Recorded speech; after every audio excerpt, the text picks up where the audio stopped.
Point पर आपको इसका जो पहला बिंदु है ये छोड़ देना है, यानी पहला नहीं, इसको छोड़ दो, यानी अब पढ़ो मत। डायरेक्ट आप जब प्रश्न पर आ रहे हो पहले आप दूसरे चरण पे आ जाओ, यानी पहले आपको पढ़ना है प्रश्न, सीधे सीधे बिना आपको कुछ गद्यांश पढ़े, जब आपके पास समय कम हो, सीधे सीधे आप प्रश्न पे आ जाओ। प्रश्न आपके दिमाग में आ गया और दोबारा से फिर जल्दी से गद्यांश पढ़ो, और गद्यांश पढ़ के अंडरलाइन कर लो उस पॉइंट को, और तब जाके फिर प्रश्न को दोबारा करो। तो यानी आप उसमें जब आप जल्दी में होते हो तो पहला पॉइंट आप हटा सकते हो। ऐसे में काट मत देना जैसे मैंने काटा है कि अभी के लिए पता चले अपनी किताब में ही काट लो, नहीं, ये बता रही हूँ जल्दी में करने के लिए तो आप यहाँ पे लिख सकते हो।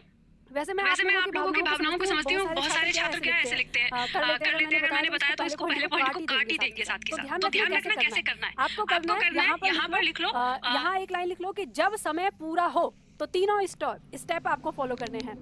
और यहाँ पे लिख लो जब समय कम हो तो दूसरा स्टेप और तीसरा स्टेप, ऐसे लिख लेना। तो ये बात आपको समझ में आ गई। अब इसके साथ एक और चीज ध्यान रखनी है आपको कि ध्यान रखें। अब क्या चीज ध्यान रखना है, सावधानी भी तो बरतनी है आपको। तो देखो ये सावधानी आपको यहाँ पे कहा है पहले कि उत्तर अवतरण पर ही आधारित हो, अपनी ओर से कुछ न जोड़े।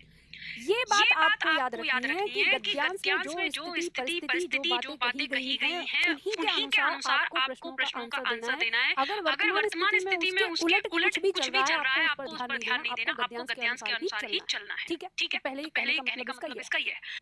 यहाँ पर दिया है दूसरा प्रत्येक विकल्प पर विचार करके देखें कि उनमें से किसके अर्थ की संगति संबंधित प्रश्न के साथ सही बैठती है। यानी कहने का मतलब है कि आप एकदम जोश खरोश में ना आ जाए कि पहला ऑप्शन आपको सही दिख गया तो वही आंसर लगा के आप चले गए। आपको चारों ऑप्शन पढ़ने हैं और चारों में से जो बेस्ट होगा वो आपको करना होता है। ठीक है, चलिए अब ये हमको कुछ समझ में आ गया। अब हम क्या करते हैं कि हम